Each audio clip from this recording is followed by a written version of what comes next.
morning. Thank you so much for joining us this week for the Dorothy Marie Lowry Distinguished Guest Lecture Series. This morning, we have a fantastic speaker with us, Dr. Tyrus Miller from UCI, or University of California, Irvine, my alma mater that I just love, Zot, Zot, Zot. I had to do that, Dr. Miller. And we're going to go ahead and get started in what I think will be a very interesting and intriguing lecture today on the avant-garde. Tyrus Miller is the Dean of the School of Humanities at the University of California, Irvine. He brings to the position more than 20 years as an interdisciplinary scholar in the humanities, extensive administrative experience in a variety of roles from undergraduate liberal education to graduate education to institutional management, and a rich engagement with humanities research as a scholar and strategic university leader. Prior to his coming to UCI, he served as vice provost and dean of graduate studies and as co-provost of Cowell College at the University of California, Santa Cruz. Miller earned his PhD in English from Stanford University, an MA in creative writing from Johns Hopkins University, and a concurrent BA and MA in humanities from Johns Hopkins as well. He is an internationally recognized scholar of 20th century art, literature, and culture, with a specialization in the innovation, modernist, and avant-garde literary and artistic movements of Europe and the United States. He has written extensively on art and culture of socialist and post-socialist East Central Europe. His publications encompass diverse but interconnected interests in literature, cultural and social theory, philosophy, film studies, and visual and performing arts. And he is author of the following books: Late Modernism, Politics, Fiction, and the Art Between the World Wars; Singular Examples, Artistic Politics and the Neo-Avant-Garde; Time Images, Alternative Temporalities in 20th Century Theory, History, and Art; and Modernism and the Frankfurt School. He has edited Given World and Time, Temporalities in Context, a Cambridge companion to Wyndham Lewis.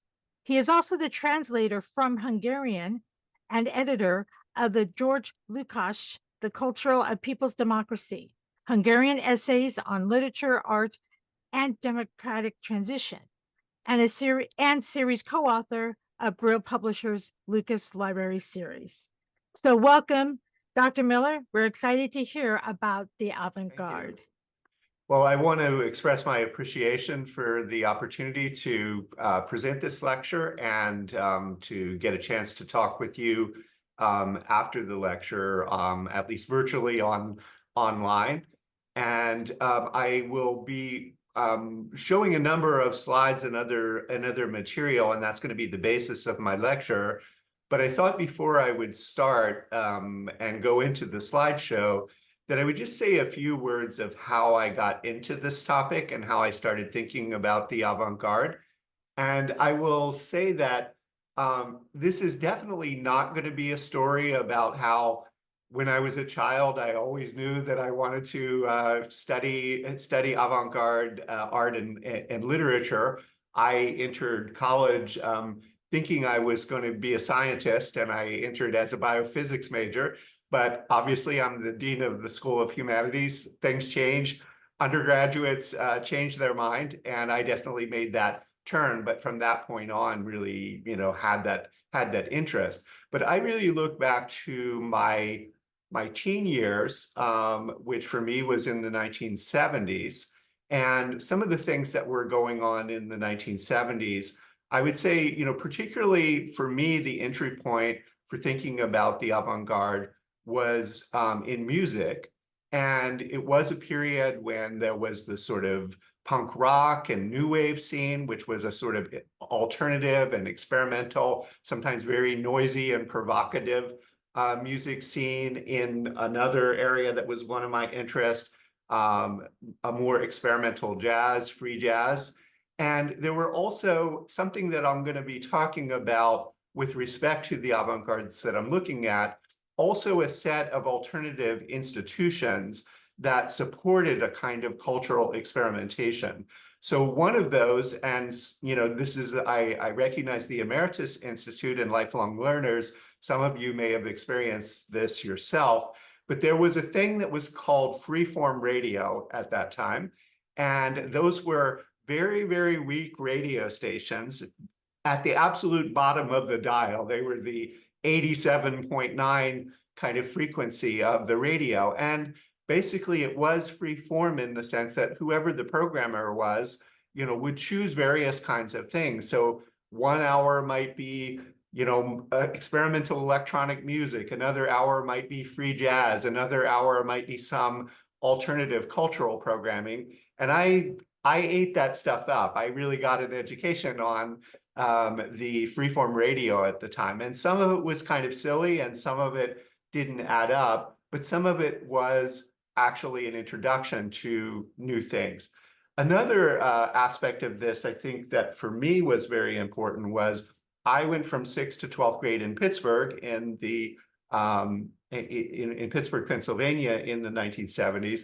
That was a time when Pittsburgh was going from being, an industrial center of steel and aluminum and glass and machine parts and so forth, the manufacturing industry, and deindustrializing. And at that time then, all of those kinds of factory buildings and warehouse buildings that were closing down because of the recession and the deindustrialization became inexpensive enough for various kinds of experimental arts to flourish there. There was an underground kind of theater scene, filmmaking scene, experimental music clubs that were part of this. And I think this is one of the messages that I want to explore a little bit with you in the avant-garde, is that the avant-garde doesn't necessarily come out of happy or good times. In fact, this was really coming out of some very, very difficult times in the society and in our cities. But basically taking that and looking for opportunities for creativity, for innovation, for cultural experimentation, as well as the critical dimensions of that kind of art.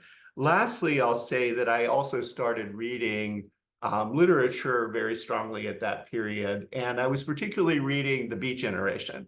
And when you think of the Beat Generation, you think of a kind of spontaneous improvisation and first thought, best thought kind of poetics. But really, some of the Beat Generation writers, I would say especially Allen Ginsberg and William Burroughs, that I was very interested in, were extremely literate and extremely knowledgeable, especially of the avant-gardes of the earlier part of the 20th century. So I would read some kind of interview, and Allen Ginsberg would talk about the French poet Rimbaud or the Surrealist, or William Burroughs would talk about Samuel Beckett, and I would go off and read something of theirs and kind of took it from there. And I really got the kind of bug for this work and a bit of an education by starting at one point and kind of following it out to another point. So as I said, I didn't know that I wanted to really dedicate a career of scholarly work to this period and to this work. But I think I got the bug at that point. And when I did actually make my change from the sciences to the humanities in my undergraduate years, I kind of, in some ways, knew what I wanted to work on at that point, and I've really been working on it ever since. So that's just a little bit of a prelude, and I think it is something that I at least I hope maybe that I can plant a little bit of that seed in you to investigate further and think about some of the things that you find intriguing, or even that you find annoying and irritating, but perhaps in a good way that stimulates further thought and further investigation and reflection on why you feel resistant to to a particular thing. So I'm going to go now to screen sharing, and I will pull up my slides.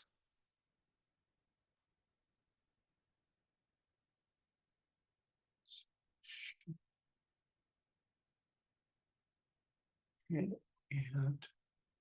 slideshow.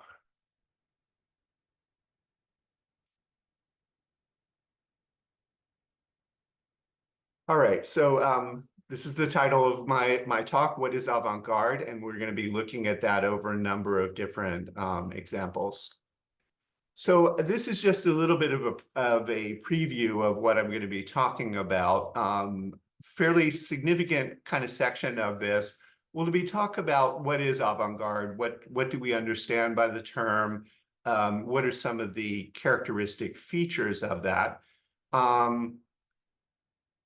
Actually, I'm going to just backtrack for just a second of something that I meant to say, which is this talk is really focused on what I would call the historic avant-gardes. That means primarily from the years of about 1910 to about 1930.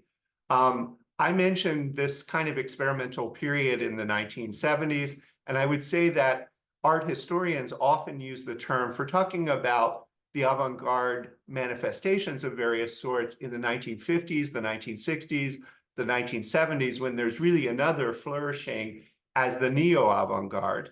And one of the things that we really see, and that I will be talking about a little, is you have these different waves, and you have these, you have this big historical moment in the early part of the century, which will really be the strong focus of my talk, but you also have various kinds of resurgences, revivals, and so forth, really up to the present. And that's actually an important part. I also want to say that by virtue of this focus on the 1910s and to about the 1930s, one of the things that follows from that is this is a talk that is relatively focused on Europe. But it's important to note that especially as we get into later years in the 1940s, 50s, and 60s, the avant-garde is really a global phenomenon. So you also have avant-gardes of Latin America, of Africa, of Asia, and also a lot of different communities that participate in avant-garde activity that goes beyond the relatively male-oriented and relatively European-oriented work that I'm looking at. So I would need another hour and a half to be able to really flesh that out, but I just wanted to acknowledge that at the beginning of the focus. So I will be talking about the features of the avant-garde, and then I'm going to be looking at what I think of really as three facets that are defining of the avant-garde. One is the very strong orientation towards a kind of provocation. Avant-gardes were very much even striving for scandal, for outrage, for annoyance. And this was part of the way in which they approached their artistic activity. But they weren't all negative, and they weren't solely scandal producing or jokes or those kinds of things. There was a very significant element of the innovation in artistic languages, artistic forms, the exploration of new media, the exploration of new venues and audiences. And that's really that second category of innovations. And then moreover, the avant-gardes took that drive towards provocation and innovation as a way of thinking of a projection beyond the artwork into their society and even into politics specifically, with the idea of a transformation of the society in various kinds of utopian ways. So they really look to, on the one hand, radical politics of various sorts as an extension of their intentions and their activities of the avant-garde, and they often developed various kinds of utopian ideas themselves about where the artwork is kind of almost like a sketch or a blueprint for this utopian society that they would see as the goal of their work. And then lastly, this label of legacy, or the avant-garde never surrenders, is really to look a little bit explicitly at that question of the avant-garde hanging on or persisting. There's a lot of talk about the end of the avant-garde or the death of the avant-garde. My own view of this is it doesn't die. It revives and it persists. It changes as it gets later in its history, but it persists. And one thing I'll just say at this point is the avant-garde had a very strong orientation towards a future. It's almost built into the notion of the avant-garde. And we as scholars today, but also artists today that are looking back on this avant-garde legacy, are faced with a kind of paradox. And that paradox is that future that the avant-garde was projecting in 1910 or 1920 or 1930 is already 100 years old. So this is a future past. This is like watching the Jetsons and saying, you know, the Jetsons imagine us, you know, in the future, and it already still looks like just a little bit like 1960s blenders and you know, household technologies and so forth. It's a kind of obsolete future as well. So that's one of the paradoxes, and I think it's one of the things that figures into this question of the legacy. So let me start with some features of the avant-garde and just, you know, raise the question of, when we hear this term, I think we've all heard the term, but what sorts of associations do we have with it? And then also, what were some of the historic associations? So one of the associations that we might have is it's just all a bunch of crazy stuff. You know, it's aggressive, it's irritating, it's, you know, it's scrambled, it's nonsense, it's, you know, it's noisy, so forth. And in a way, all of that is true. And you know, the portrait that you see here on the left is one of the painters and writers that I've worked on, named Wyndham Lewis, a British writer and an artist. And this is a self-portrait that he presented, a very exaggerated portrait of himself as the avant-gardist, you know, a kind of sneering, snarling, devilish kind of figure, and this, you know, this ugly, aggressive, you know, yellow background and so forth. He's in some sense kind of almost parodying himself as the aggressive avant-gardist. These other two images present, one is a score by the composer Silvano Busotti, and obviously, you know, the question of how you would perform this and what it would sound like. But the Italian inscription says that the sea is what collects long, warm rivers. So it's in some ways a kind of attempt to take various of these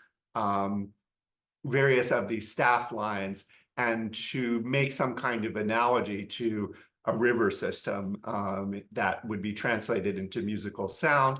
And the third image is from a dance piece by Merce Cunningham with electroacoustic music, electronic music by David Tudor. And what you see floating around there are a bunch of mylar pillows designed by Andy Warhol. So a collaboration of the arts between these different artists. So I also just found, as a humorist, example of, you know, kind of conceiving of the avant-garde as a collection of, you know, various kinds of craziness. We have here the underground comic artist Robert Crumb presenting us with a panel of ultra super modernistic comics. So he's clearly, again, playing off of various sorts of ideas about the avant-garde that you know, you see things that are a little Picasso-like, you see things that are a little bit surrealist-like, and he's kind of composed these into a single comic panel. Notably, the avant-garde, or the notion of the avant-garde, has also been absorbed into commercial culture in various ways. I just chose 3 examples, but if you would Google avant-garde, you would come up with a lot of companies that use it as their brand. So up above, we have the Avant-Garde Wine and Spirit Company. This is from their website. A hotel that I have not stayed in, but I have been by on the Kurfürstendamm in Berlin, called the Avant-Garde Hotel. It actually sits on the site of a famous 1920s cafe. It's now the Avant-Garde Hotel. And you know, I note that there is a font, that probably more than one font, that characterizes itself as avant-garde. So it does have a commercial presence, and it's been absorbed into the commercial world and the branding world, the advertising world. Another connection with the avant-garde, and this one is really even with the historic avant-gardes and the original avant-gardes, and that is the connection of the avant-garde with fashion. And while we might not, I didn't include a slide, but we might take various kinds of celebrity fashion designers like Alexander McQueen as continuing this legacy, these kind of very experimental and sort of surprising constructions of clothing, but that has original roots in the reception of the avant-garde. So I gave you the slide of Elsa Schiaparelli and Salvador Dali in a photograph by Cecil Beaton from 1936, where you see the Dali sets for the fashion show. But Schiaparelli also took inspiration from certain figures in Dali's paintings to design clothing that took off from surrealist forms.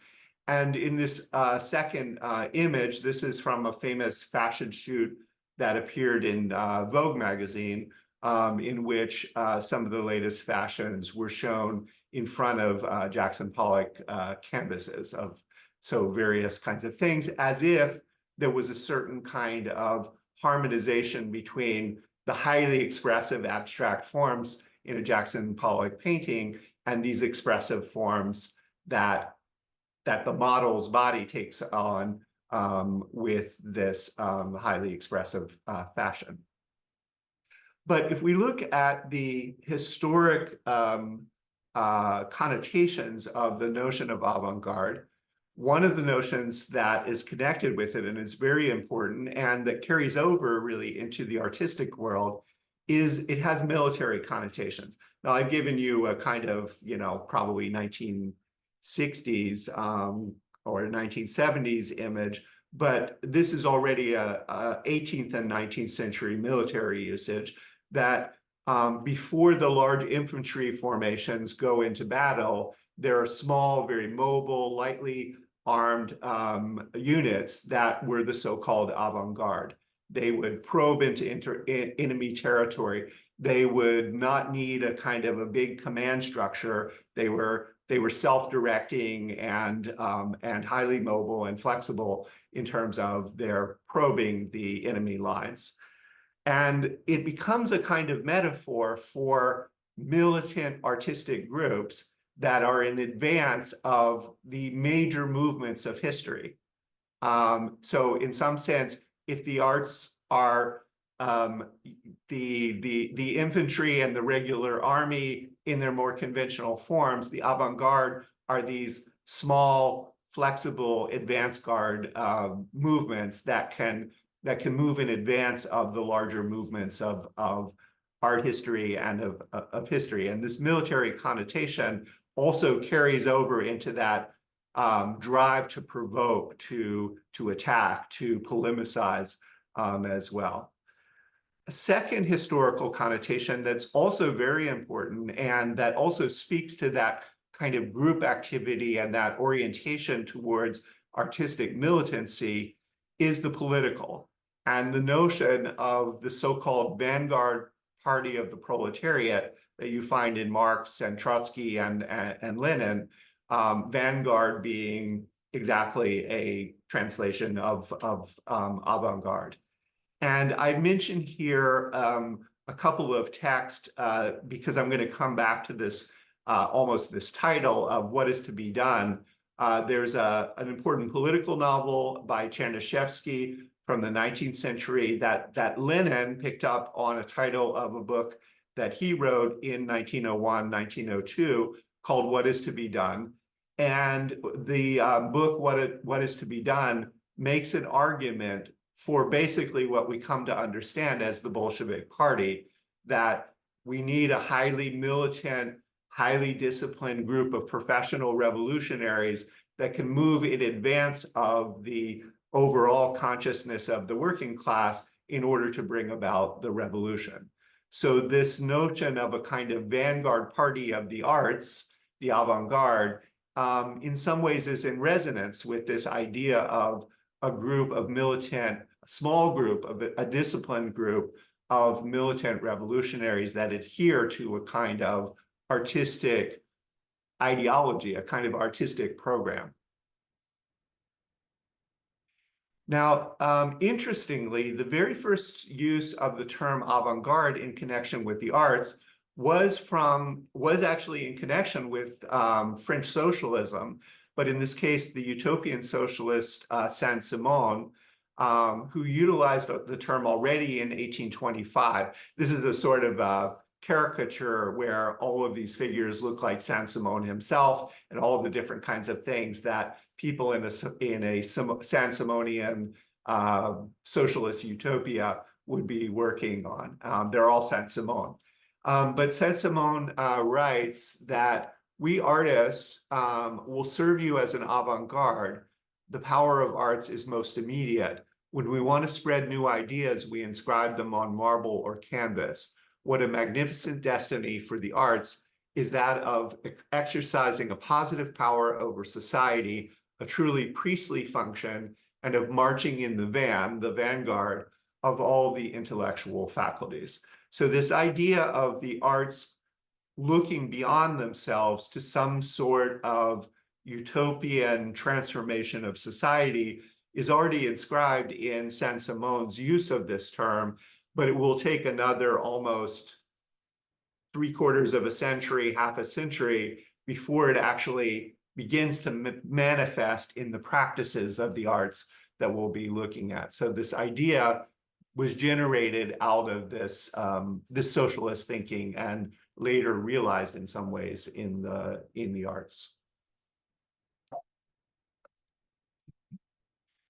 So I wanted now just to give you what I would characterize almost as my definition or my framing of the avant-garde. And I have here a very famous painting by the British artist Paul Nash.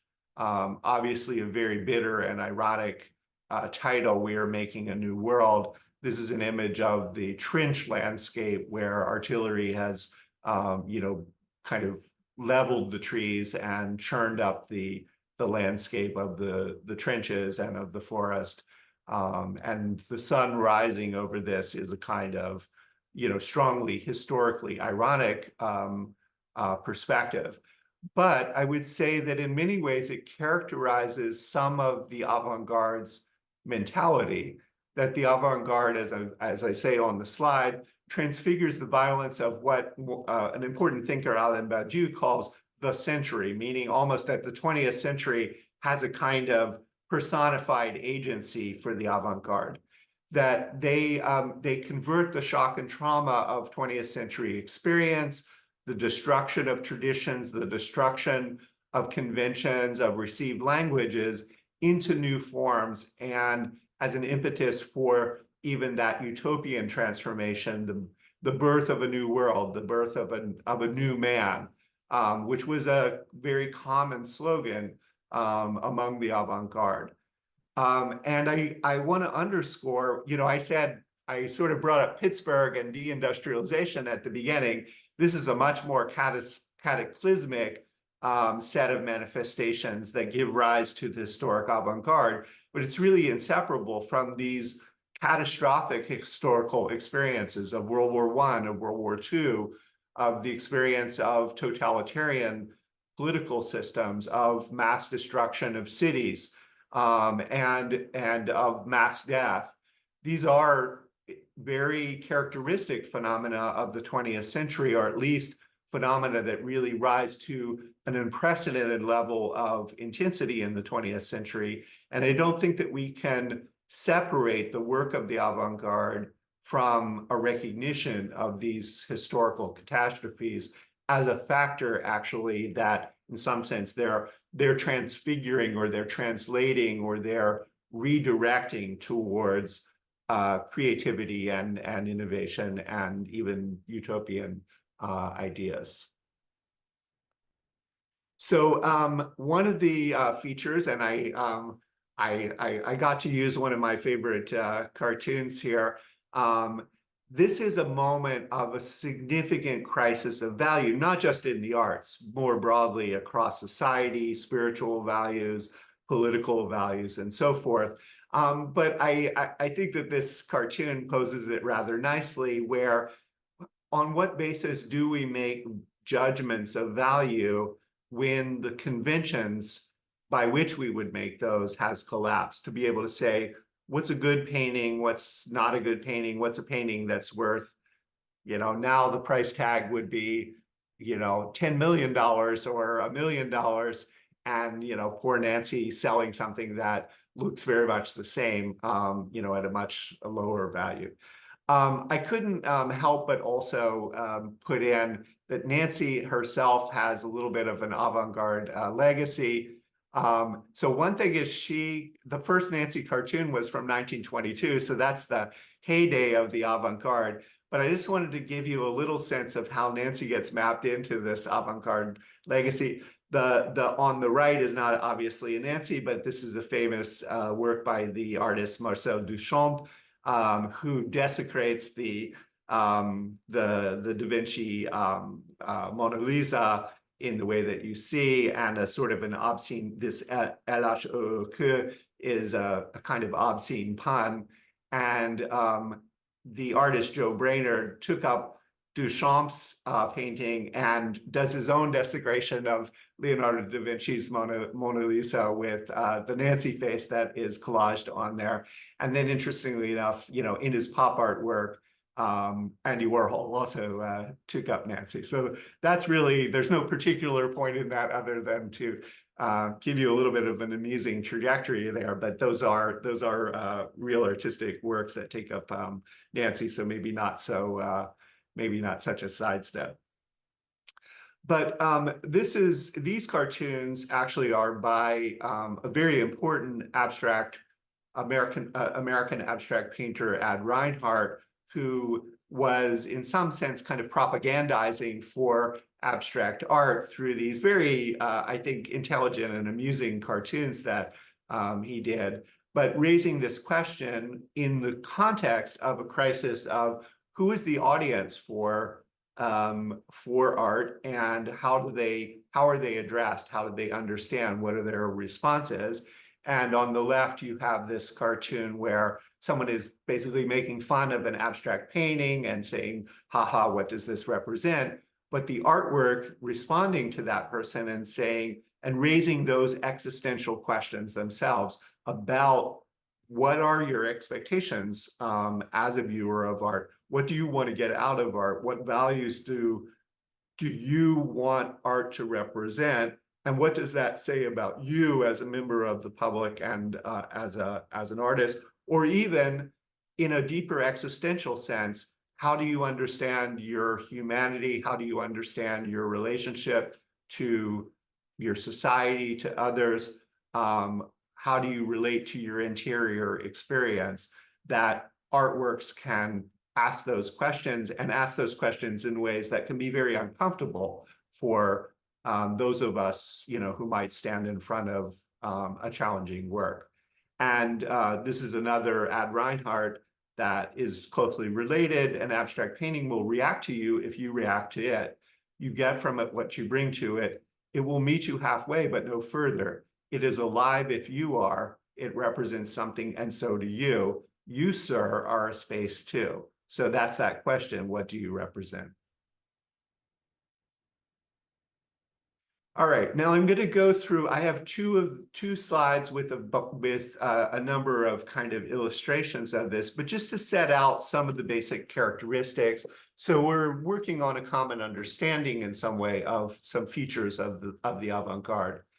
So one of the things, and I did actually mention this in my initial remarks when I was talking about those theaters that were in warehouses and those little new wave record, small press record shops with fanzines and so forth. What we see that in the avant-garde of the teens and 1920s and 30s, which is that they created a distinct set of their own institutions. So they were often very small run periodicals. They had their own cabarets and sort of performances. They also engaged in, almost quasi like a political demonstration, but on the basis of the art. Manifestos were an avant-garde genre that basically a declaration that was very similar to what you would see in a political declaration. And manifesto in Romance languages often refers to a poster. So a manifesto in Italian is a poster. A manifestazione is a demonstration in the sense that we talk about a political demonstration. So these kinds of manifestos that the avant-garde would issue relate to that kind of political and public sort of space. Secondly, and kind of following from that, is that there was often a modeling after public media.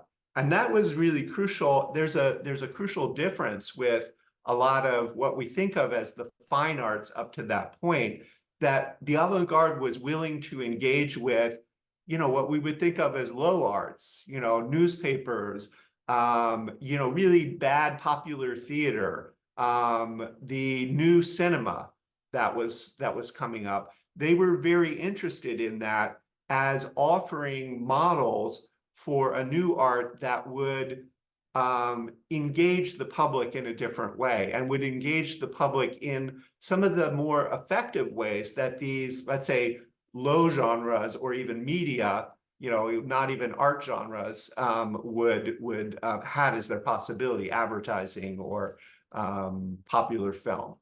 And then lastly, there was a great deal of interest in technology, and particularly the kind of industrial and anti-humanist aspect of machines. So it is a point at which we see various kinds of mechanical and machine themes enter into the arts, and also in the discussion of the role of the artist, moving from some sort of unique creativity to being something more like the mechanical production of images or words that a printing press or a camera, a photographic device would create. So it's a new image of the artist that is inflected by this interest in technology. So let me just give you, I'm going to just go through some examples of these 3 points. They're kind of interrelated as in the examples. So first of all, here is a caricature of a futurist evening. What you can see is it's extremely chaotic. There's people that are fighting. There's a noisy marching band that is a part of it. You see these paintings, and you see the conductor, but you see 4 figures in black behind the conductor of the band, who are recognizably different futurist artists and poets. And one of the things that you'll notice is that they're shouting, they're gesticulating, they're doing something simultaneously as well, which was typical of these futurist evenings. They were meant to be uproarious and outrageous and noisy and even kind of riotous, often the occasion for fistfights and hooting and yelling and so forth to break out among the audience, because it was intended as a sort of provocation. A similar kind of scene we see in the famous Cabaret Voltaire, which was one of the founding spots of the Dada movement in Zurich. And the Künstlerkneipe is the like artist tavern, and more typically we call it the Cabaret Voltaire. But one of the Dadaist painters, Marcel Janco, who was part of this original movement. Interestingly, he immigrated to Israel, and he became also a figure in the institution of the national park system in Israel. But at this early point in his career, he was a Dadaist, and he's presenting these kinds of typical, again, uproarious, simultaneous music and recitation of poetry and song and so forth. And if you look at the about halfway up and about 2/3 to the right, you'll see a figure that looks like he has a monocle. Someone in a blue suit with a sort of sweep of hair and something, a kind of square eye. That's a typical monocle of the Dadaist poet Tristan Tzara. So these are recognizable figures in the Cabaret Voltaire picture, as with the futurist poets. Okay, this is an example of the manifesto, and one of the most famous manifestos was the Foundation and Manifesto of Futurism, which appeared simultaneously in Milan and Paris in February of 1909. But I've given you, with the highlight, the page of the Figaro, the French newspaper, in which this appeared on the front page. So that's just a very unusual moment. We can't really imagine an artist's manifesto appearing on the front page of the Washington Post, but that's essentially what this is. And it's also an example of how the futurists were thinking about utilizing the means of the, in this case, the journalistic media, to propagate their artistic ideas. So this is definitely not a fine arts manifestation. It's almost in the media technologies of the early 20th century. This is almost a work of media art in the sense that we might understand that, or even of journalism, but by a group of avant-garde artists. Now, another key institution is the institution of the Avant-Garde Journal. Here I've given you a title from, a cover page from 1917 of the Dutch journal De Stijl, which was associated with the neoplasticist abstract art of Holland in the teens and 1920s, of which the most famous painter, and I'm sure that many of you are familiar with, work by Piet Mondrian. He was really the kind of central figure of this movement. I'm going to give you some other examples, and this does give some suggestion also of the international scope of the avant-garde. The journal März, which was by the artist Kurt Schwitters, and the word März is an interesting one. It was a word that appears in one of his collages, and it was a fragment of the word commerce. So basically commerce cut down the middle to make März. And the German word Märzen means something like to destroy or, to demolish. And it also has somehow in the background the punning connotation of merde, of shit. So Schwitters was interested in all of those, but he used that as basically the label for a whole set of artistic activity, including titling his journal März. This is Vesh, which is the Russian translation of object, and it appeared, it was a trilingual journal that appeared in Berlin of Vesh, Objet, and Gegenstand, so in French and German as well as Russian. This is a journal that's called G, and G stands for Gestaltung, which is construction. And so it's a constructivist journal that is drawing together. Malerei is painting, and architecture. So the relationships between painting and architecture, which is something I'm going to note a little bit more about later. The journal Ma, which is Hungarian for today, and you can see the way in which the letters Ma that make up in the M and the A are worked into a kind of architectural construction and constructivist design for the cover page. This is out of Vienna in 1923. And the journal Zenit, which means zenith, and that is written in both it's a journal in Serbo-Croatian and and coming out of Belgrade. And lastly, again, a non-European example, but one that is absolutely inspired by and connected through the visit of artists to Berlin with the Japanese journal Mavo.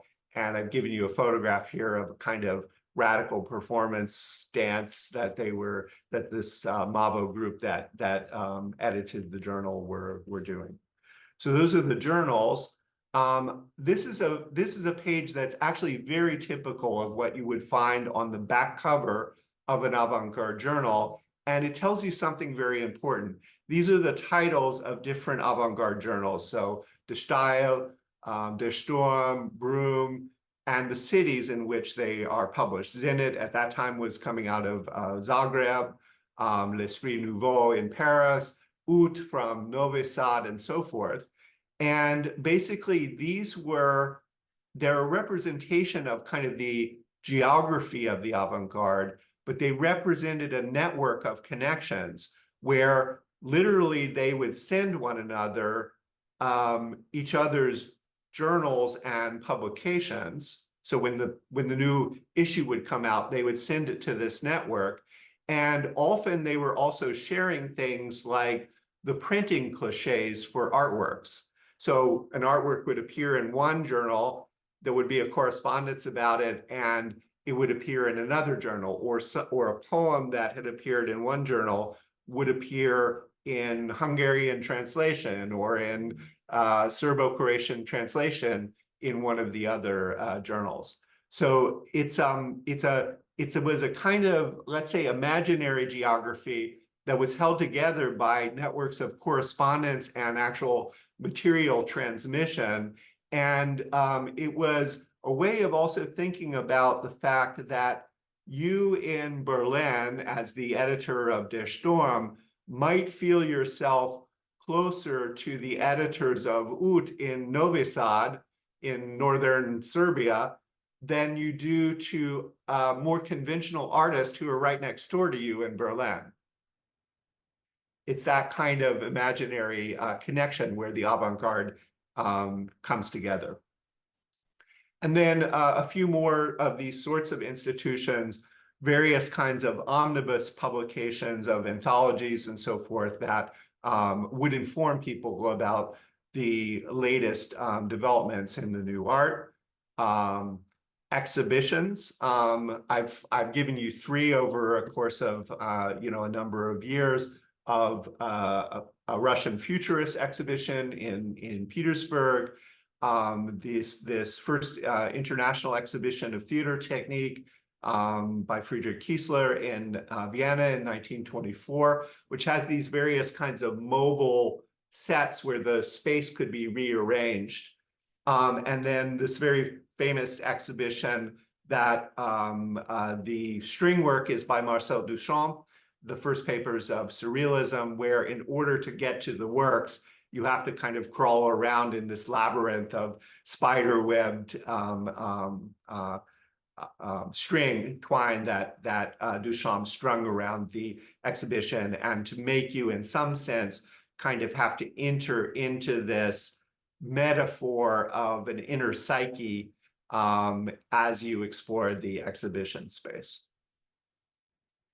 And now coming to this thematics of the machine, in the middle, you'll see this work by Vladimir Tatlin. He called these counter reliefs or corner reliefs, where he was seeing these as an extension of painting into 3-dimensional space. On the left and right flanks of this, you have work by the Berlin Dadaists, the photo collage of Raoul Halsman entitled Vladimir Tatlin at Home, where his brain, the artist's brain, has been replaced by an automobile gear shift. And on the right, the artists, John Hartfield and George Grotz, holding a sign at a Dada exhibition that says, "Art is dead, long live the machine art of Tatlin." So this is a kind of demonstrative sense of the different role of the artist as they embrace the machine, as they embrace technology. But a few other examples of this, the Francis Picabia Parade Amoureuse, or the Amorous Parade, that plays off of a kind of relationship between the machine and certain kinds of erotic puns or erotic implications of the machine. And on a more earnest version of this, sorry, that should be Laszlo with an A, Laszlo Moholy-Nagy's light space modulator, which is an early kinetic sculpture. It rotates and it sends light out into the environment. And the artwork is not just the sculpture, but is actually that reshaping of space by reflection and light in Moholy-Nagy's conception. All right, one more round of basic features of the avant-garde. I've already alluded to this in the discussion of Lenin and of the Bolshevik Party, but this notion of a kind of movements and of group formations, and that's characteristic of the so-called isms. The avant-garde is a succession of futurism, expressionism, Dadaism, surrealism, constructivism. You could generate a miles-long list. Little groups in battle with one another and in battle with more conventional artistic formations, and also an attraction of these artistic groups, at least in an imaginative way, but in some cases actually things like joining the Communist Party, of an association with radical politics. And one of the paradoxes of the avant-garde is there's a very strong, rebellious, anti-authoritarian, anarchic streak, but there is also an attraction of authoritarian politics for certain of the avant-gardes.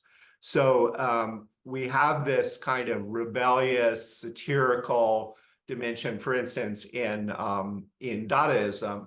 On the left, you have this collage, and I'm particularly interested in the sort of man with the football as his body. It says, every man his own football. So you get to kick yourself around, in other words, and this sort of amusing figure.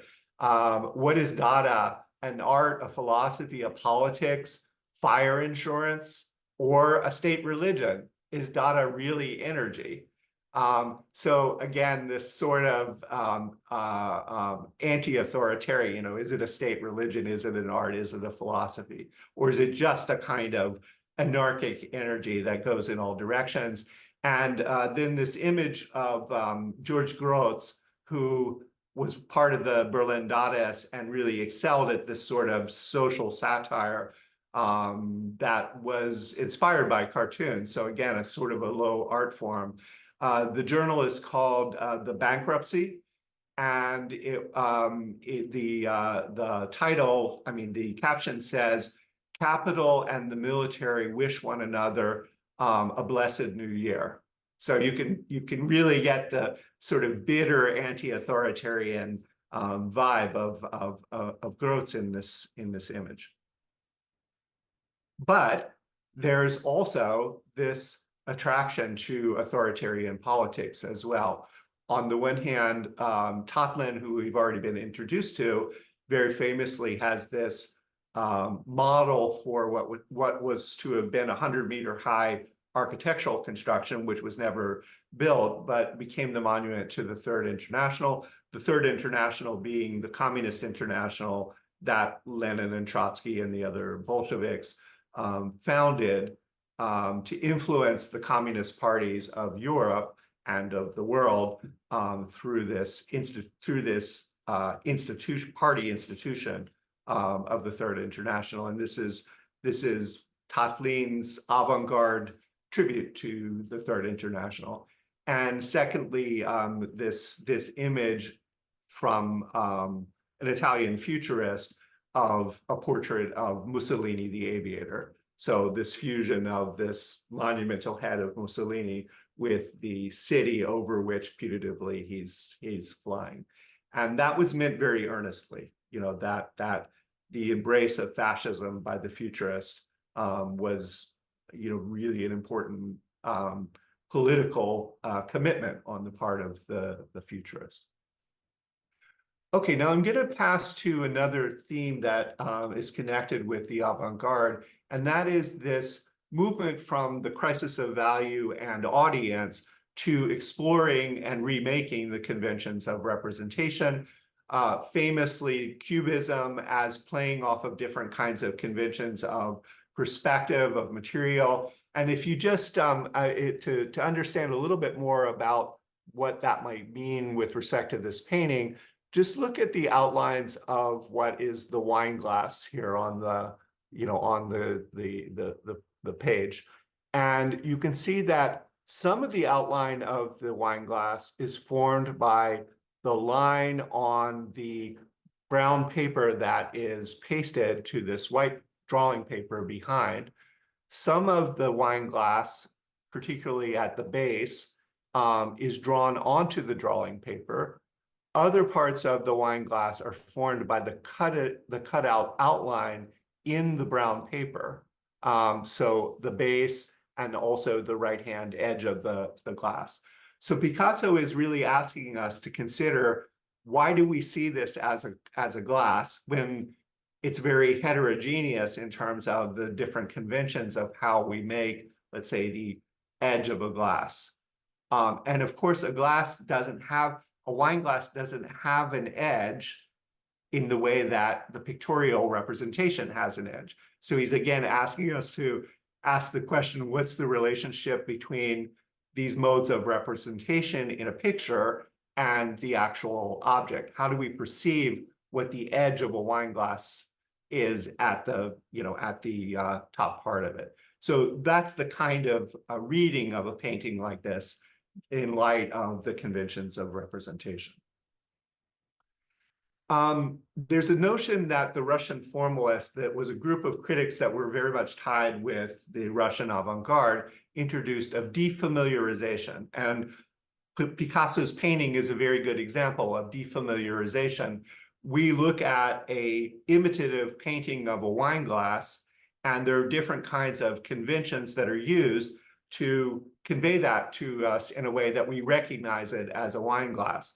And the Russian formalists were looking at the ways in which artists help us to see that object anew, to not give it to us just in a way that we automatically recognize it, but that makes us work in some sense to create a wine glass and to explore why that's a picture of a wine glass.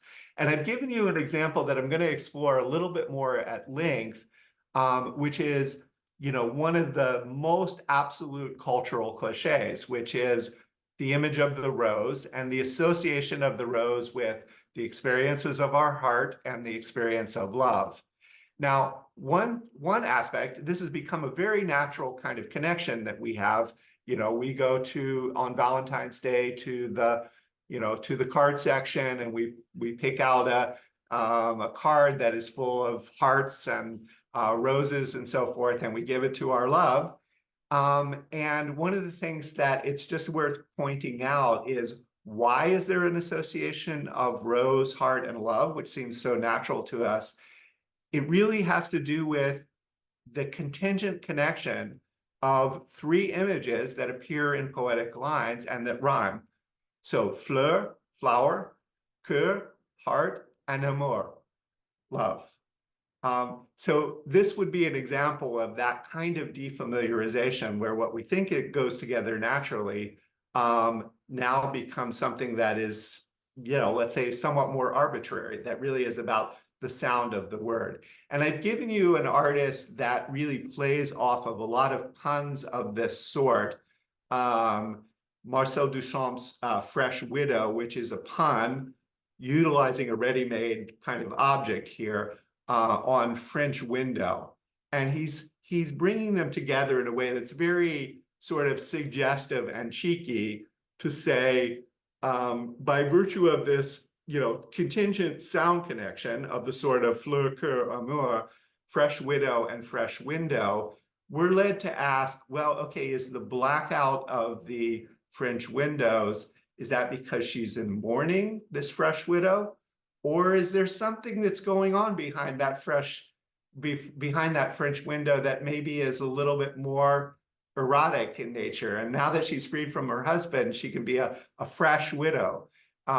So Duchamp is kind of playing around with those poetic connections, those punning connections, in order to get us to look at an everyday object, which he literally imports into the artwork of the French window. And he's asking that question: how do we break through these conventions to be able to see the object anew? So I'm going to give you a few examples. One that's very famous of Gertrude Stein, "A rose is a rose is a rose." She's utilizing, through that kind of repetition, a defamiliarization of that image. And she's getting us to hear in rose, "A rose is a rose is a rose is a rose," the possibility of hearing the word eros in rose, and that connection of eros as sexuality or love in its association with the rose. But again, taking a cultural cliche and defamiliarizing it. Now, a sort of, again, cheekier one, actually Fresh Widow is also signed in this way, is Marcel Duchamp's persona, female persona, Eros c'est la vie. So we hear Eros c'est la vie, Eros, that's life. Duchamp presented Eros c'est la vie as a kind of Hungarian woman aristocrat, which was, of course, him cross-dressed as that figure, and he signed various kinds of artworks like this very enigmatic work of Why Not Sneeze, Eros c'est la vie, 1921. But again, with this defamiliarization of the rose, its association with love, with eros, and so forth, that's kind of consonant with what Gertrude Stein does. Now, this desire to sort of remake the rose is also something that we see in modernist poetry. And I'm just going to read this William Carlos Williams poem from Spring and All in 1923. "The rose is obsolete, but each petal ends in an edge, the double facet cementing the grooved columns of air. The edge cuts without cutting, meets nothing, renews itself in metal or porcelain. Whither it ends. But if it ends, the start is begun, so that to engage roses becomes a geometry. Sharper, neater, more cutting, figured in majolica, the broken plate glazed with a rose. Somewhere the sense makes copper roses, steel roses. The rose carried weight of love, but love is at an end of roses. It is at the edge of the petal that love waits. Crisp, work to defeat laboredness, fragile, plucked, moist, half-raised, cold, precise, touching. What? The place between the petal's edge and the... From the petal's edge, a line starts, that being of steel, infinitely fine, infinitely rigid, penetrates the Milky Way without contact, lifting from it, neither hanging nor pushing. The fragility of the flower, unbruised, penetrates space." So it's almost like he's given you a kind of cubist presentation of the rose in poetic lines, including these things like that. There's not a word missing in that, the place between the petal's edge and the. That's how the poem actually goes. He's saying, like, what happens at the edge, that where the word ends, or where the petal ends and space begins. Now, I'm going to give you one more example of this from the Surrealist poet Louis Aragon, and this very beautiful poem. This very beautiful poem entitled "I'll Reinvent the Rose." Having trouble moving my little panel to be able to actually read it all. Okay, well, I'm gonna I'll reinvent the rose for you are that rose which cannot be described. These few words, at least in the order proper to her ritual, that rose which only words distant from roses can describe, the way it is with the ecstatic cry and the terrible sadness which it translates from the stars of pleasure above love's deep abyss. I will reinvent for youth rows of adoring fingers which create a nave as they interlace, but whose petals then suddenly fall away. I will reinvent for you the rose beneath the balconies of lovers whose only beds are their arms. The rose at the heart of sculpted stone figures dead without benefit of confession. The rose of a peasant blown to bits by a landmine in a field. The scarlet scent of a letter that has been discovered, in which nothing's addressed to me, neither insult nor the compliment. Some rendezvous to which no one has come, an entire army in flight on a very windy day, a maternal footstep before prison gates, a man's song at siesta time beneath the olive trees, a cockfight in a mist-enshrouded countryside, the rose of a soldier cut off from his own home country. I'll reinvent for you, my rose, as many roses as there are diamonds in the waters of the seas, as there are past centuries adrift in the dust of the earth's atmosphere, as there are dreams in just one childish head, as there can be reflections in one tear. So this is a rose that has been radically reinvented by this very free play of images and even surreal images that Aragon is giving us. Okay, now I'm going to move somewhat more quickly because I am aware that our time is getting short, and I want to move through these kind of three modes that I've given. And one is that of provocation, and I think it's a great place to start is this very famous play, King Ubu by Alfred Jarry, that is right at the turn of the century. He becomes a kind of legendary figure, and the play starts with this kind of gross character that you see there coming out on stage. He's supposed to be like a kind of made the king of Poland by a palace coup, and he comes out on the stage and pronounced merde. So this is not just saying merde, you know, shit. He's actually kind of rolling the R as well. And apparently in the first presentation of this in 1896, this just unleashed a riot. As soon as he spoke the first word of the play, this unleashed a riot. And these were a couple of contemporary reactions to the play. So the Irish poet W.B. Yeats, who was at a performance, says the audiences shake their fist at one another, and the rhymer, who's the person that he's going to the play with, whispers to me there are often duels after these performances, and he explains to me what is happening on the stage. The players are supposed to be dolls, toys, marionettes, and now they are all hopping like wooden frogs. And I could see for myself that the chief personage, who is some kind of king, carries for scepter a brush of the kind that we use to clean a closet, that is a toilet.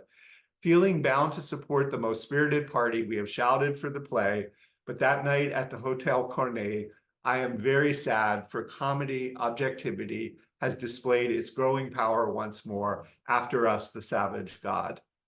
I won't read the other quote, but it's sort of along the same lines of just something has happened that is really radical and that is very upsetting in a way by this provocation from Jarry. Now, I just wanted to, I mentioned that there are these kinds of revivals, and some of you may be familiar with the artist, the South African artist, William Kentridge. Kentridge used the Ubu figure in connection with the testimonies before the Truth Commission in South Africa that was part of the coming to terms with the legacy of apartheid. Ubu in his play and in the drawings that accompany that play is a former apartheid policeman testifying in front of the Truth Commission. So Kentridge is picking up on this Jarry figure, this provocative, gross, tyrannical figure to think through the political legacy of apartheid. And I did want to point out that Ubu also has a contemporary manifestation. There's a play that utilizes this figure in relation to a contemporary political figure. I make no endorsement, but Ubu Trump, where Trump is presented in the guise of this Ubu figure as well by the Austrian playwright Rainer Gonald. All right, another key moment of provocation, the Picasso Les Demoiselles d'Avignon, which is set in a brothel, a Barcelona brothel. And you can see the way in which a kind of provocative resonance with a religious vision, as represented in this also very strange Mannerist painting by El Greco, the vision of St. John. A Russian manifesto of the time that literally is entitled "A Slap in the Face of Public Taste." And I won't read this, but you see the figure at the top of David Berliak, who actually, the stuff on his face is actually, he would paint things like letters and other sorts of things on his face while wearing, you know, this top hat and tuxedo to recite these Russian futurist poems. And to the right on the bottom, that's the poet Vladimir Mayakovsky. All right, another example that I wanted to just point to and very briefly give you a little taste of is the Stravinsky Rite of Spring from 1913. And I'm just going to probably at this point, in the interest of time, just give you a little bit of it.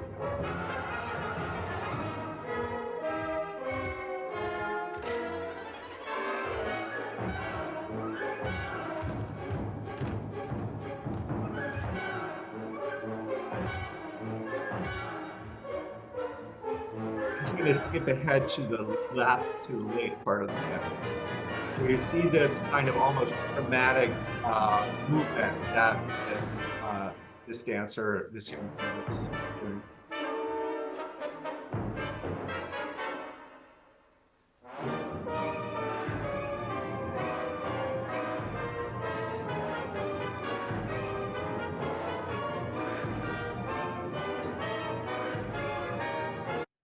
So both a very pounding kind of music and a very drastically untraditional. This isn't Swan Lake. It's you know, it's a very modern dance. So this is what Stravinsky says about this. 50 years, you know, in the theater. I was sitting there,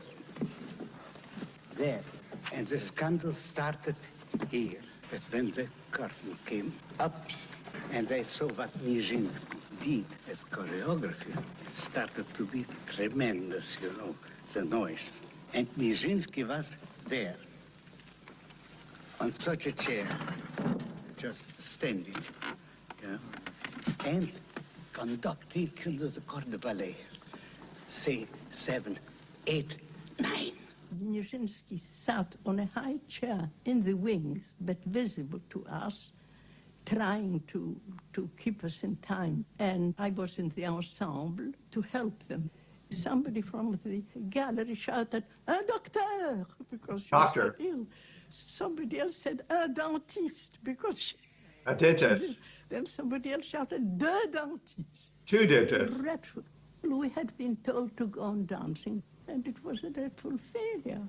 However, we came to the end, and Nijinsky jumped down. The curtain was already down, and the dura publica means the idiot public. It was full. 50 years. Now, again, just by way of a little bit of contemporary reference, I wanted to show you a very brief excerpt from this restaging of the Rite of Spring as a video work. And in this case, the dancers are not these young women, but are actually elderly people that the dance is, they were actually laid down because of the range of motions. I mean, you can see that the dancing is extremely challenging and athletic. They were laid down and were moving on the ground, and then the video is an animation of their movement. And Kozira has a point here in terms of what I was talking about, thinking about the aging of the avant-garde. And I think that she's self-consciously presenting this as a late version of what we see as the early version of the Rite of Spring.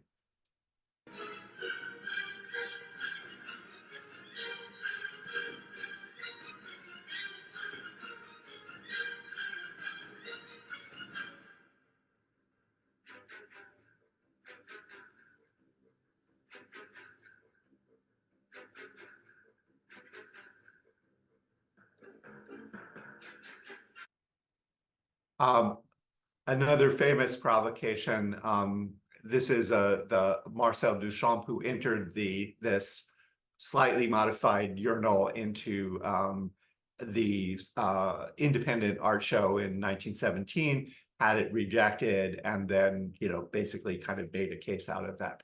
I'm going to move ahead, maybe skipping over several examples here, obviously, and I want to actually then get to the innovations, abstraction being one of them, something where the artwork is really presented as a reconfiguration of elements that have been analytically pulled out of painting and utilized to create new works. Work in constructive modes. This is the Russian artist Elizitsky.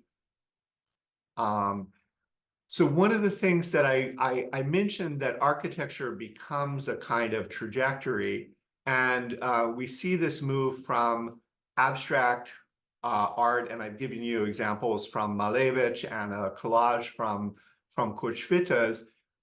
Some later works of theirs directly engages with the beginnings of three-dimensional and architectural type space. So Malevich and Schwitter's in this two-dimensional mode, and these are three-dimensional works, these architecton models by Malevich, and Kochvita's Merzbau, which was actually a kind of large-scale three-dimensional collage that he was building in his own home in Hanover. One wonders what it was like to live with Kochvita, as he was, constantly making and remaking and extending this three-dimensional collage in his house. A couple of other examples. Mahoy Naj, I've already shown one work of this. This is a work called Glass Architecture, the cover of the Ma Journal. And I showed you that kinetic sculpture. I'm just going to show you a very brief excerpt from a film that he made where he's actually filming this moving around. And as I said, it's meant to be a kind of immersive environment where the light and the reflections, and in this case, the film also superimpositions and so forth, become the basis of the work.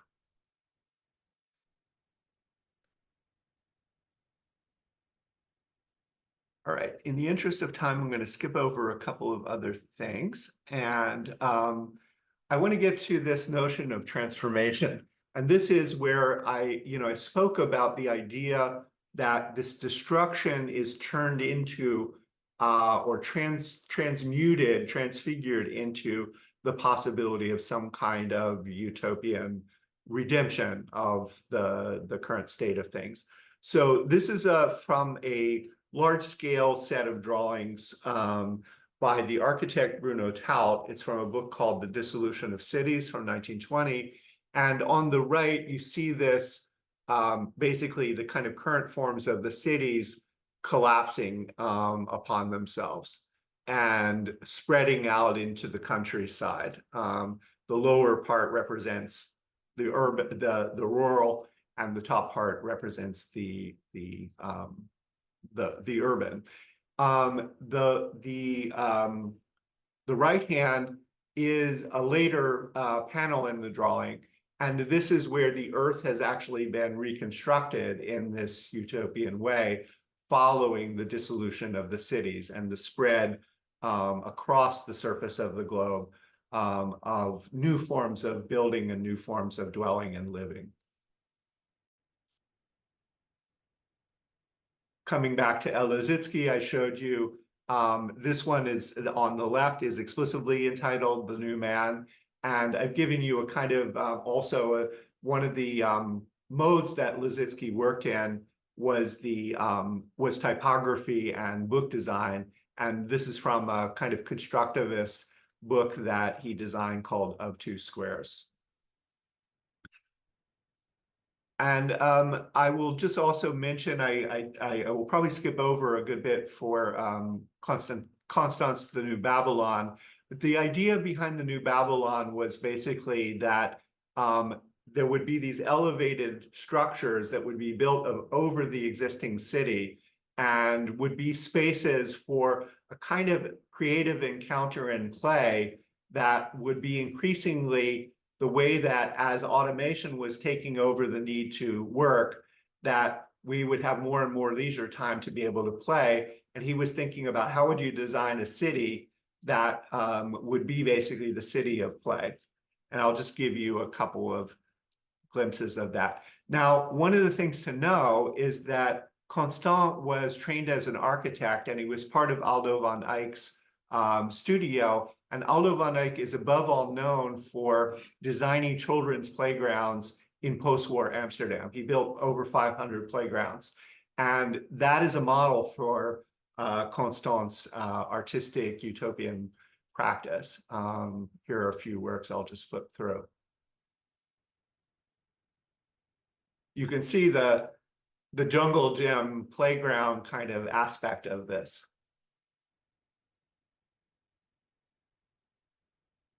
This is a map of the city where the red zones are actually these elevated structures in his view.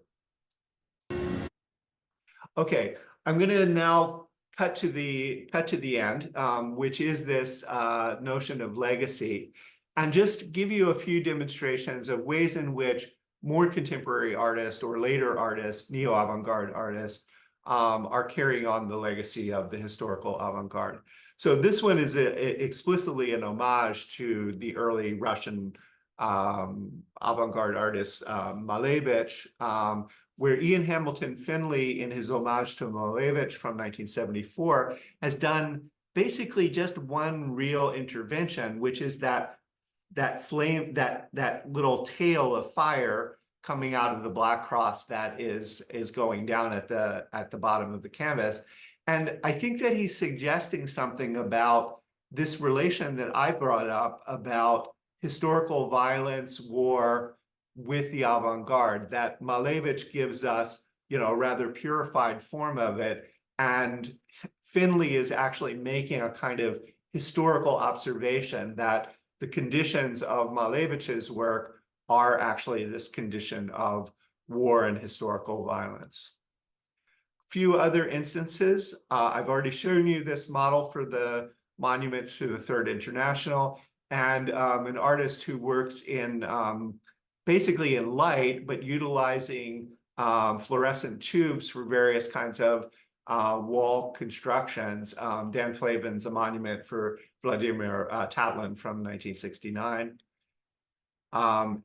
Oskar Jorn, this is where I took that title from, The Avant-Garde Does Not Surrender. That's what's written on that, in that black space behind this figure who seems, in various ways to relate to that Duchamp desecration of the Mona Lisa. But Oskar Jorn has also drawn from a famous Dutch painting, Johannes Cornelis's Portrait of a Girl Dressed in Blue, along with Duchamp's LHQ. And he's given us something to think about that history of the avant-garde. I think that what he's asking us to consider is whether the avant-garde, so Duchamp, has become classic art to us in the way that a work like Cornelis's Portrait of a Girl in Blue is also a piece of classical art. And if there are even conventions of the avant-garde that need to be broken or remade as we get further and further away from that historical legacy. So I think those are the sorts of questions that Oskar Jorn is asking in this painting of The Avant-Garde Does Not Surrender, is how, not just how do we relate to the art of the past, but how do we relate to the avant-garde art of the past, an avant-garde that has become historical for us or classic for us as later artists. And lastly, I wanted to end, and this really is the end, with a short video by a Russian art collective that's called Что делать, which is Russian for what is to be done. So that title of Chernyshevsky and Lenin's volume that I said was in some ways this kind of model for the avant-garde. And this is a work that is really, I mean, I find actually very moving. It registers the pandemic experience. You'll see it's a Zoom work, and it discusses the kinds of questions that the Что делать group explores. And these are a way of really thinking about how to remake that radical experience of the avant-garde in the 20th century. There's a song that is at the basis of this, which is a Russian pop song, a Soviet era pop song called Tenderness, that you'll see the lyrics appear on the top band below the faces of the Zoom, of the collective in Zoom. And it registers at the end, but the grammar is wrong. I mean, you'll see a few little English infelicities in the titles, but it notes that this was the favorite song of the Soviet cosmonaut Yuri Gagarin, who was this kind of popular hero in the Soviet Union. So I just wanted to give you that detail about the song, and I'll play that, and at the end of this, we'll turn to questions.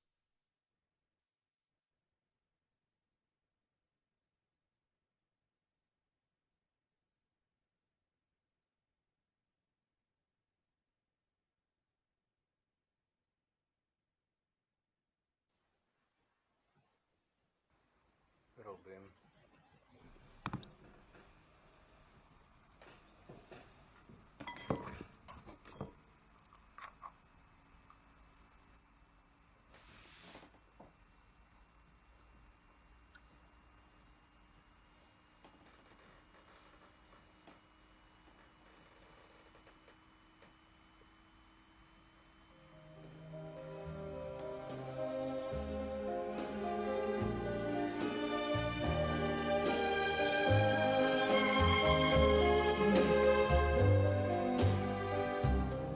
Опустела без тебя земля, как мне несколько часов прожить, как же падает листва в садах, и куда-то все спешат такси, только пусто на земле.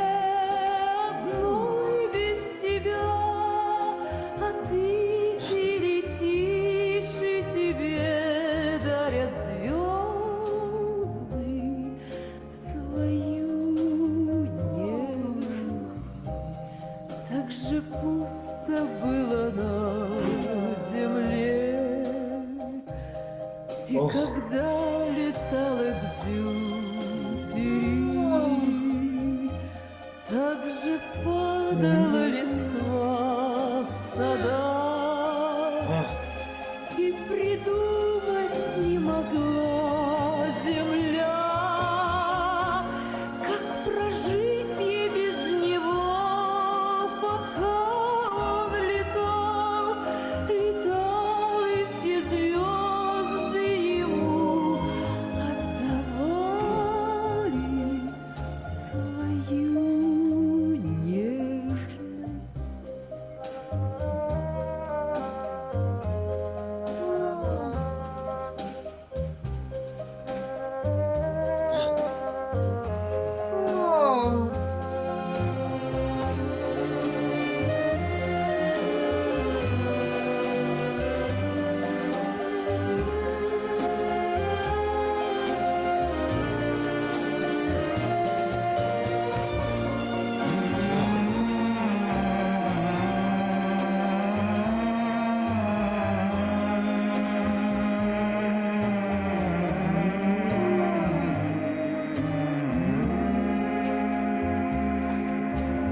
Okay, so I'm ending on a rather pessimistic note.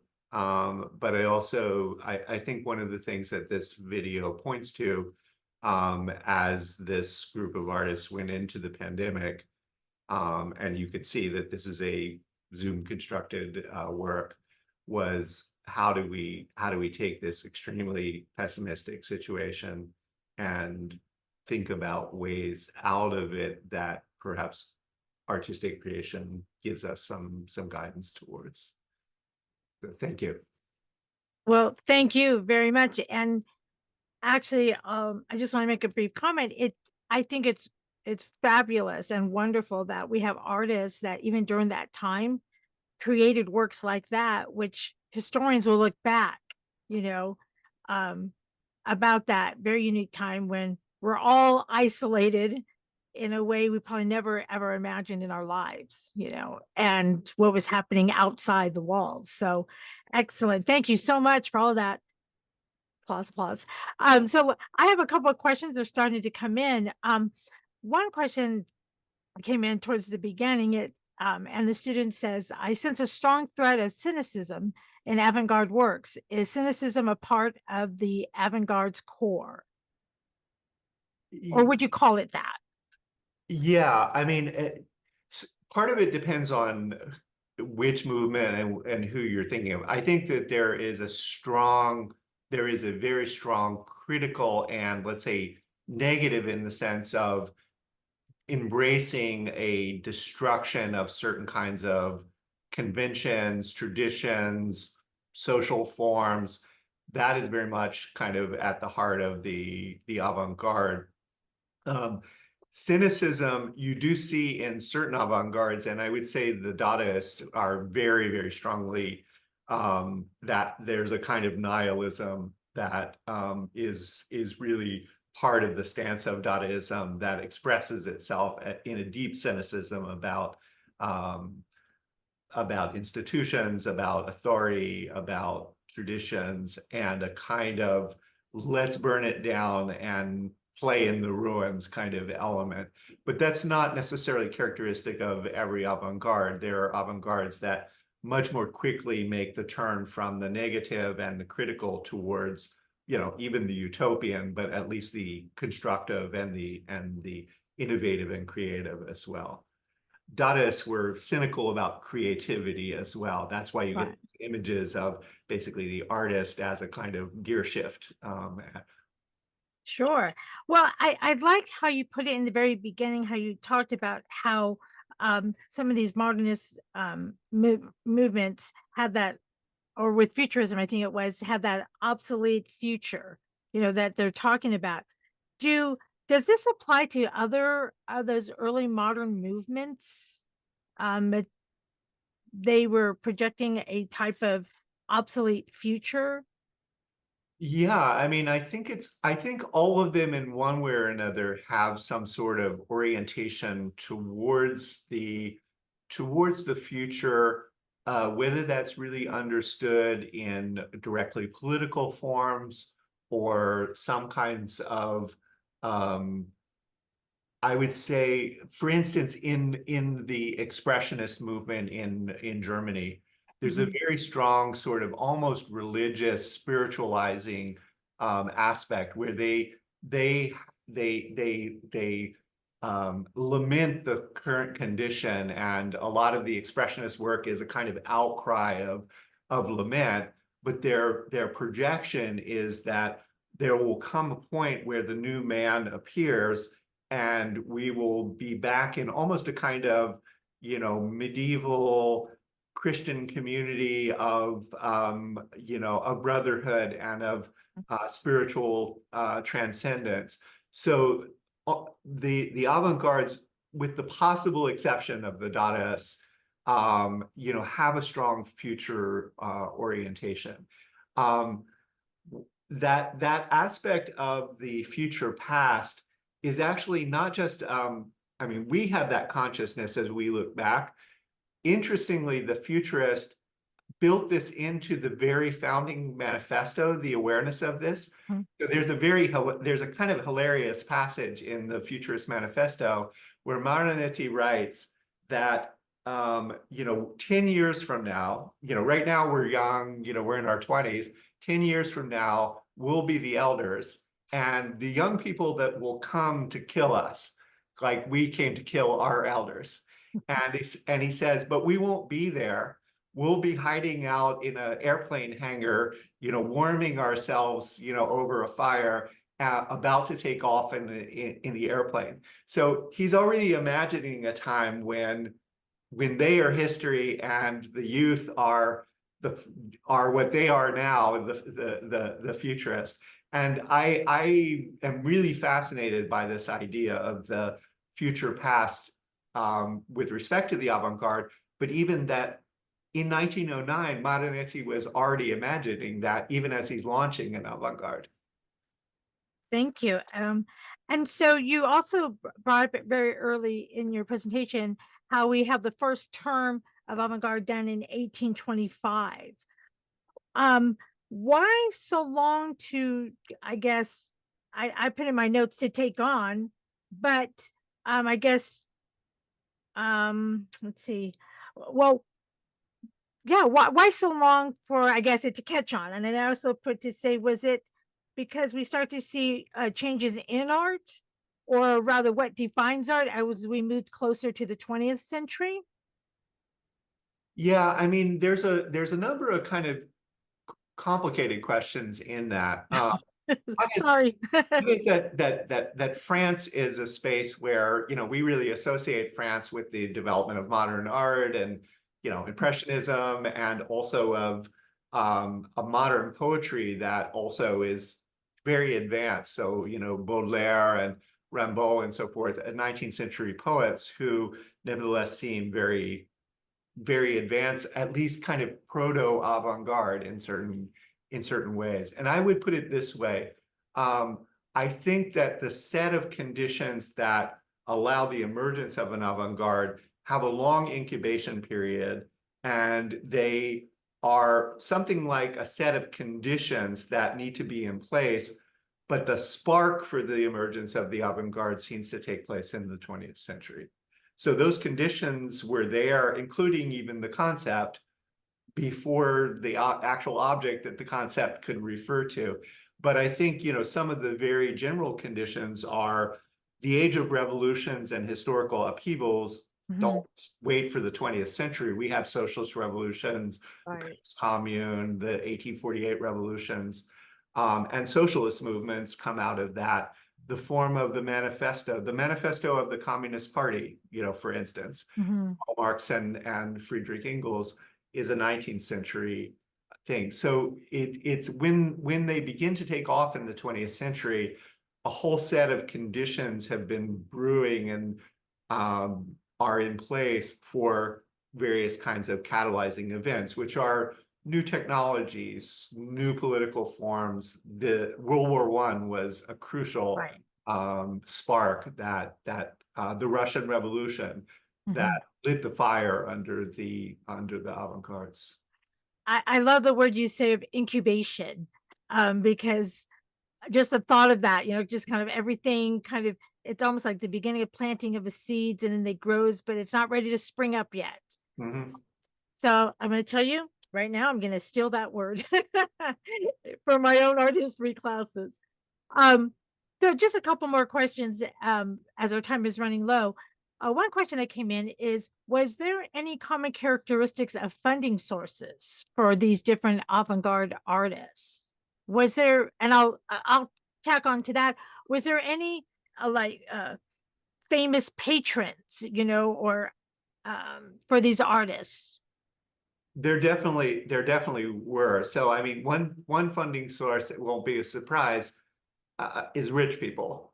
There were rich people that supported the avant-garde, including in some cases some of the artists themselves. So Francis Picabia that I showed, he was a Cuban aristocrat, and he provided, a considerable amount of funding. Marcel Duchamp had various kinds of key patrons.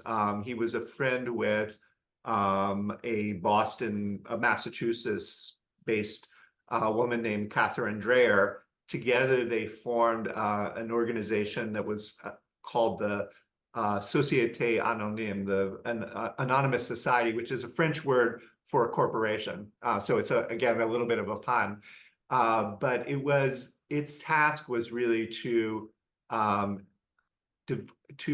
collect funds to be able to constitute a collection of modern art from various of the European avant-garde painters and sculptors and so forth. And that collection is the foundation of the fantastic modernist collection of the Yale Art Museum that she donated that collection.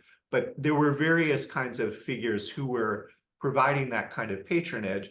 That said, there were also avant-gardes that were quite impoverished. So basically, you know, magazines and so forth that were constituted on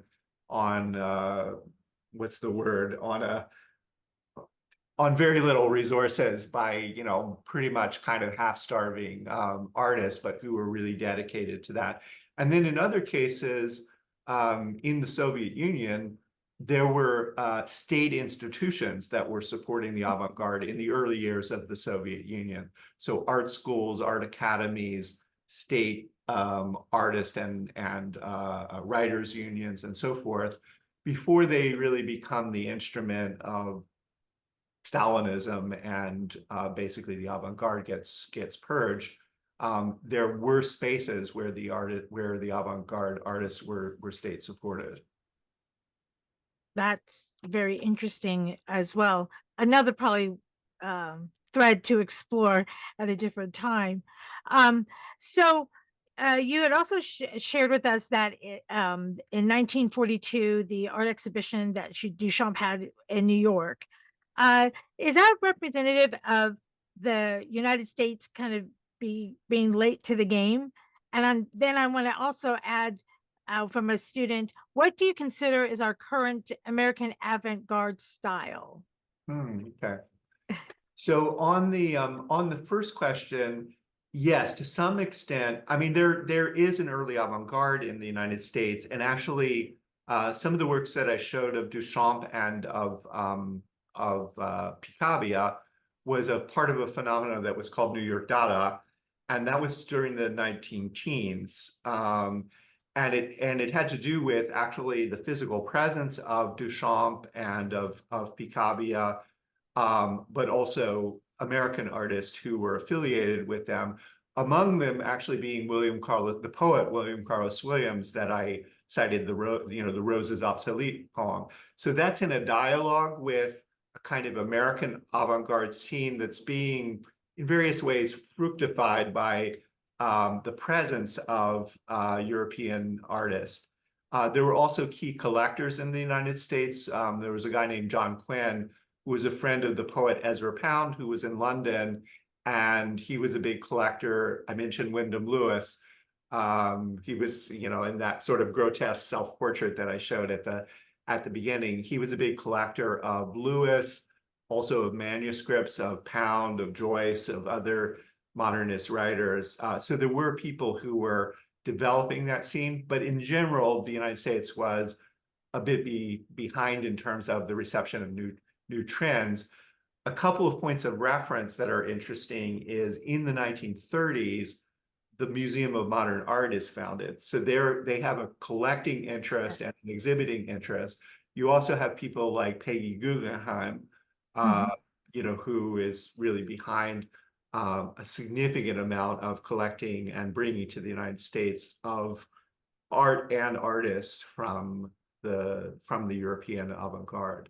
So that's but by 1942, you also have the phenomena that the Surrealists were key Surrealist artists and many other artists as well, and intellectuals were in exile from Europe in New York. So that really accounts for that a bit. That particular exhibition is related to the fact that everyone from Duchamp to Dali to André Masson, André Breton. They were all in New York at that time. So what do you consider like today's American avant-garde? Is there one? How do you define that? Because it just seems to me contemporary.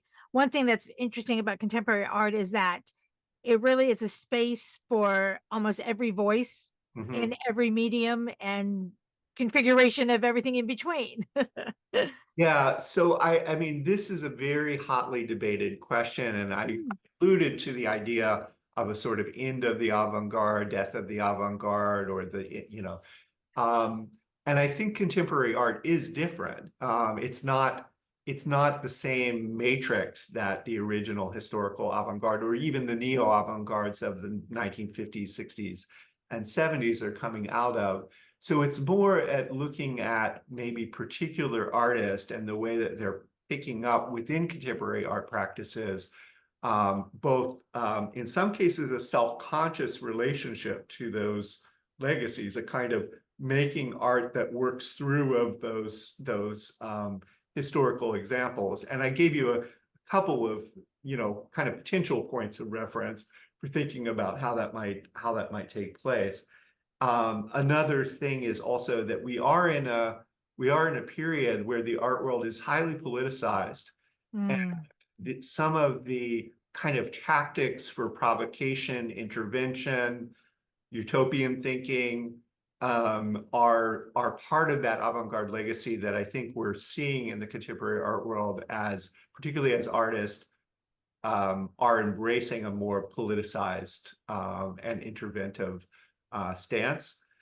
I'll give you just one example that I found extremely interesting, which was one of I showed you those two kind of images from the architect Bruno Taut from the book The Dissolution of the Cities with the drawings. And Bruno Taut was probably most famous for his work in glass architecture and a kind of thinking about architecture in crystalline forms, and it was very utopian, expressionist architecture. So I saw an exhibition recently, it was in Paris, of the American artist Mike Kelly. And it was a series of kind of relatively small scale colored glass models of cities, and they were very definitely recognized if you knew this avant-garde legacy of Bruno Taut and people who are working in these kind of crystalline expressionist forms, you would recognize it as having some kind of reference to this. So in that regard, there's a certain kind of dialogue and homage. But the way that Kelly kind of arrived at this was not by a direct relationship to, he didn't just go and say, okay, I'm going to be in a dialogue with Bruno Taut. I'm sure it's there, but that's not the explicit premise. The explicit premise is that Superman, in the Superman comics, you'll see a little bit of a comic motif here. Superman, before he left the planet of Krypton, the evil villain, who now I'm forgetting the name of his rival, the villain on Krypton, shrinks the city that called Kaldon, that Superman comes from, and it's a kind of like miniaturized model that Superman carries to Earth with him when he comes to Earth. And all of his life on Earth, he is trying to figure out a way of restoring the city to its normal size. And by the end of the Superman comic, he never manages to do this because he can never figure out a way of restoring it. So Mike Kelly is sort of dealing with, you know, almost in a pop art way, like with this crazy, you know, comic book science fiction premise as a way of looking back on the avant-garde and making new art that is somehow mediated not just by that historical example, but also this low art comic sci-fi narrative. The work is beautiful. I mean, it's you go in a dark room and these are these lighted models of colored glass, you know, fantastic cities, but with this other kind of premise. And if I think about, well, what does that mean?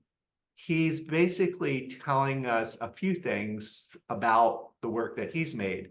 One, that the sort of high art spiritualizing fantasies of the early avant-garde are not really available to us now. And also somehow there's a relationship between Mike Kelly as an artist looking back on that avant-garde legacy and Superman looking at his city, that there's some irreparable loss, that Superman will never restore his city to its intact state. And we, as artists of today, will never be able to get back to that first naivete of the avant-garde, that we're going to build this utopian space through art. That utopia kind of persists through Mike Kelly's artwork, but in a way that acknowledges that in some sense the avant-garde is now past. It's now history, and many of the kinds of ideas that are attached to it are no longer ones that we can find credible. So that's how I read that work. That's just an example. But I think artists are working with that historical self-consciousness that both sees the avant-garde as an example and as a resource, but also from a very different historical perspective. Well, thank you so much, and thank you for your time with the Q&A and this wonderful presentation. And as one student put in, a new perspective of new lenses and looking back on what is the avant-garde. So thank you, students, also for attending. Have a great week, and we'll see you next time. Thank you, Dr. Miller. Thank you.